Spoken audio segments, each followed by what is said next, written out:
औज़ुबिल्लाहिमिनश्शैतानिर्रजीम बिस्मिल्लाहिर्रहमानिर्रहीम। अस्सलाम वालेकुम वरहमतुल्लाहि वबरकातुहू। उम्मीद करते हैं कि आप सब ठीक होंगे। आज का अनवान है कि नमाज के आदाब में से एक आदाब मैं आपके साथ शेयर करूंगी कि अगर हम किसी शख्स को तोहफ़ा देते हैं तो हम उसको सजावट के लिए, उसकी डेकोरेशन के लिए बहुत ज़्यादा कोशिश करते हैं कि वो इंसान खुश हो जाए अगर हम उसे वो तोहफ़ा दें तो हज़रत आयशा रज़ियल्लाहु अन्हा की इधर हदीस मिलती है कि उन्होंने किसी शख्स को अशरफियाँ दी थी तो उन्होंने खुशबू लगा कर सजा कर दी थी और उनसे पूछा कि आपने खुशबू क्यों लगा के दी, तो उन्होंने फरमाया जब किसी को तोहफ़ा दो तो उसे सजा कर, उसे खुशबू लगा कर तोहफ़ा दिया करो।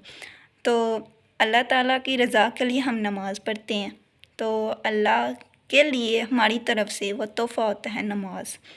अगर हम नमाज को अदाब के साथ पढ़ेंगे, ठीक है, अदाब के साथ पढ़ेंगे तो हमें सुकून भी मिलेगा। ठीक है, हम लोग कहते हैं हमें वसवसे भी आते हैं, वसवसे भी नहीं आएंगे। अगर हम अदाब के साथ नमाज़ पढ़ेंगे तो हमें सुकून मिलेगा नमाज में। ठीक है, तो अल्लाह ताला जब खुश होंगे हमसे तो अल्लाह ताला का करम हम पर होगा, अल्लाह ताला की अता हम पे होगी। ठीक है, फिर आपकी हर मुश्किल भी आसान हो जाएगी। ठीक है, आपकी हर मुश्किल आसान हो जाएगी।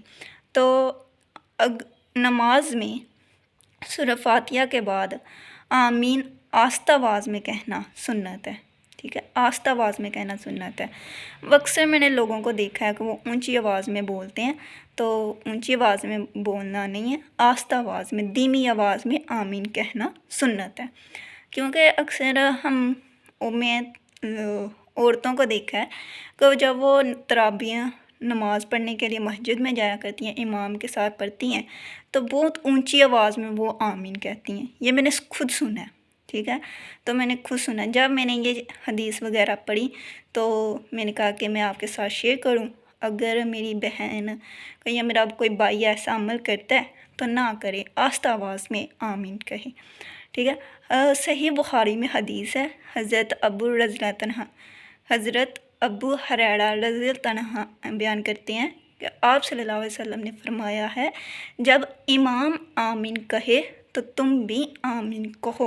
जिस तरह आमीन फरिश्तों की आमीन की तरह होगी, उसके तमाम गुनाह माफ़ कर दिए जाएंगे, उसके तमाम गुनाह माफ़ कर दिए जाएंगे। इस हदीस से हमें क्या सबक मिलता है कि फ़रिश्तों की भी आमीन आस्ता आवाज़ में है, धीमी आवाज़ में वो आमीन कहते हैं। तो अगर तुम्हारी आमीन इस तरह होगी कि जिस तरह फ़रिश्तों की आमीन होगी तो तुम्हारे तमाम गुनाह माफ़ कर दिए जाएंगे। तो इस हदीस से साबित हुआ कि आमीन आस्ता आवाज़ में कहना है। अगर हमारी फ़रिश्तों की तरह आमीन होगी तो हमारे तमाम गुनाह माफ़ कर दिए जाएंगे।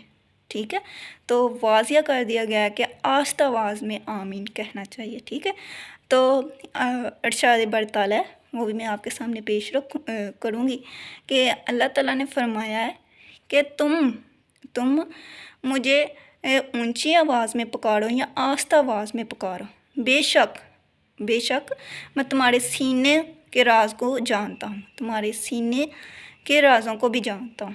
ठीक है, तो अल्लाह ताला कहते हैं जिस तरह भी मुझे पुकारो, जिस तरह भी मुझे पुकारो, मैं तुम्हारी पुकार सुनता हूँ। सूरत मरियम में हज़रत ज़करिया अलैहिस्सलाम ने जब दुआ की तो अल्लाह ताला ने उन्हें की तो दुआ कबूल की, तो उन्हें बेटा अता फरमाया।